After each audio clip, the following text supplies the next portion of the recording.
Assalamualaikum warahmatullahi wabarakatuh.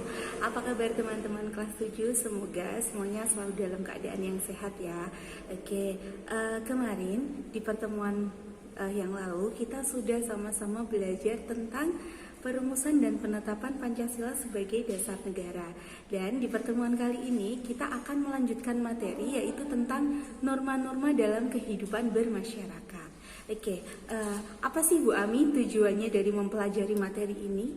Yang pertama itu adalah kita diharapkan mampu menghargai norma-norma yang berlaku dalam kehidupan bermasyarakat sebagai anugerah dari Allah Subhanahu wa taala, Tuhan yang Maha Esa. Selanjutnya, dengan mempelajari materi ini kita diharapkan mampu mematuhi dan menghargai serta memahami norma-norma yang berlaku di dalam kehidupan bermasyarakat untuk mewujudkan keadilan.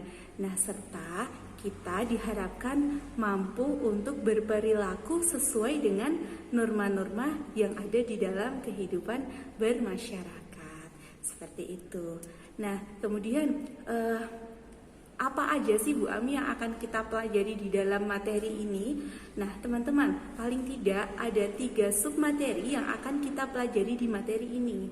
Yang pertama yaitu tentang norma yang berlaku di masyarakat. Yang kedua, arti penting norma yang ada di dalam masyarakat. Kemudian yang ketiga adalah perilaku yang sesuai dengan norma. Kita mulai pembahasannya ya teman-teman ya. Apa itu norma? Menurut Kamus Besar Bahasa Indonesia, norma itu merupakan suatu aturan atau ketentuan yang mengikat warga kelompok dalam masyarakat. Dengan kata lain, norma atau kaidah merupakan ketentuan yang mengatur tingkah laku manusia dalam masyarakat. Nah, norma ini teman-teman ada beberapa macamnya. Di antaranya adalah norma agama, norma kesusilaan, norma hukum, dan norma kesopanan. Nah, kali ini kita akan bahas dan kita akan perinci satu persatu tentang pengertian sumber norma ini, kemudian sifat dari norma-norma ini. Nah, kita akan pelajari. Nah, yang pertama adalah norma agama. Di Indonesia ini norma agama diatur di dalam Undang-Undang Dasar 1945. Ingat apa itu Undang-Undang Dasar? Undang-Undang Dasar merupakan konstitusi negara Indonesia. Nah, di dalam UUD 1945 norma agama itu diatur di dalam pasal 29 ayat 1 yang berbunyi negara berdasarkan atas ketuhanan yang Maha Esa. Nah teman-teman, apa itu norma agama? Norma agama merupakan norma yang bersumber dari Tuhan yang Maha Esa, bersumber dari wahyu Allah Subhanahu wa taala. Yang kemudian di dalam norma agama ini berisi tentang perintah dan juga larangan. Perintah untuk melakukan sesuatu, larangan untuk melakukan sesuatu. Nah, tujuan dari adanya norma agama ini adalah untuk mengatur kehidupan manusia agar bahagia dunia akhirat. Nah, kemudian Bu Ami, kalau seumpama kita tidak melaksanakan apa yang ada di dalam norma agama, sanksinya apa Bu Ami? Nah, apabila kita melanggar norma agama, teman-teman, sanksinya adalah mendapatkan dosa. Tentu saja dosa ini tidak bisa langsung dirasakan kita di dunia, kan, tetapi kita rasakan kelak di akhirat. Jadi ada beberapa ciri yang harus kita garis bawahi agar mudah dalam memahami norma agama. Nah, ciri-cirinya yang pertama adalah norma ini berasal dari wahyu Tuhan yang Maha Esa. Kemudian kedua, berisi tentang perintah dan larangan.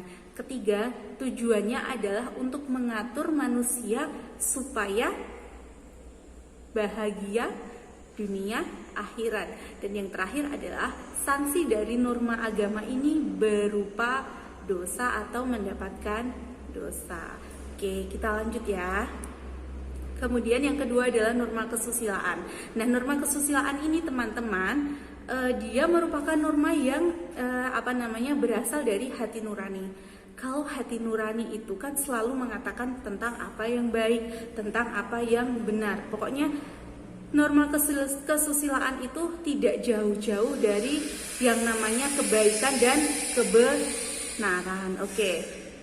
Ciri-ciri dari norma sosial agar kita mudah ya dalam menghafalkan, antara lain itu yang pertama, norma ini berasal dari hati nurani. Yang kedua, berisi tentang kebaikan. Yang ketiga, norma kesusilaan itu berfungsi untuk membedakan mana yang baik dan mana yang buruk. Kemudian yang keempat adalah sanksi. Sanksi dari norma ini adalah rasa bersalah dalam diri kita. Oke, contoh dari norma kesusilaan itu adalah jujur. Kalau kita jujur, hati kita akan tenang. Kalau kita berbohong, coba deh kita bayangin aja kalau kita bohong sama guru kita, teman kita, orang tua kita. Pasti rasanya di dalam hati itu kan kayak was-was, aduh ketahuan gak ya, Nah itu hati nurani kita sebenarnya baru bekerja. Jadi hati nurani itu isinya adalah semua hal-hal yang baik, semua hal-hal yang positif itu ada di dalam hati nurani kita. Oke, seperti itu norma kesusilaan. Nah, norma kesusilaan ini teman-teman antara satu wilayah dengan wilayah lain itu sama karena sumbernya dari hati nurani. Oke, lanjut ya teman-teman ya. Nah, selanjutnya adalah norma kesopanan. Nah, kalau norma kesopanan ini lingkupnya hanya di lingkup sekelompok masyarakat saja. Jadi bisa jadi antara kesopanan, tingkatan kesopanan atau ukuran kesopanan di wilayah A dengan di wilayah B itu bisa jadi berbeda. Karena apa? Norma kesopanan ini merupakan kesepakatan di antara sekelompok masyarakat tertentu. Nah, norma kesopanan ini adalah aturan atau kaidah yang mengatur tingkah laku manusia yang bersumber dari tata kelakuan atau kebiasaan masyarakat. Nah, contohnya gini nih teman-teman. Kalau di daerahnya Bu Ami itu, misal ada orang tua lagi duduk di teras. Nah, seyogyanya kita kalau lewat permisi Bu, permisi Pak, derek langkong dan lain sebagainya. Itu dianggap sopan. Dan dianggap tidak sopan apabila kita lewat di depan orang tersebut tanpa menyapa. Nah, itu dianggap tidak sopan. Tetapi teman-teman, itu bisa jadi merupakan hal yang biasa di daerah perkotaan. Yang apabila ketemu dengan orang itu tidak harus saling bertegur sapa. Jadi norma kesopanan ini mengikat hanya di sekelompok masyarakat tertentu. Nah, ciri-ciri dari norma kesopanan itu antara lain yaitu berasal dari kebiasaan masyarakat tertentu yang pertama. Yang kedua, bersifat kedaerahan. Yang ketiga, berisi tentang kepantasan atau kebiasaan dari masyarakat tertentu. Seperti yang Bu Ami sampaikan tadi. Jadi bisa jadi di daerah ini itu dianggap nggak sopan, tapi bisa jadi di daerah lain itu dianggap biasa saja gitu teman-teman. Kemudian lanjut ya, poin yang keempat itu adalah sanksi dari norma ini dianggap mendapat cemoohan, celaan, dan diasingkan. Contohnya tadi, ketika ada orang tua duduk di teras, kita lewat tanpa permisi.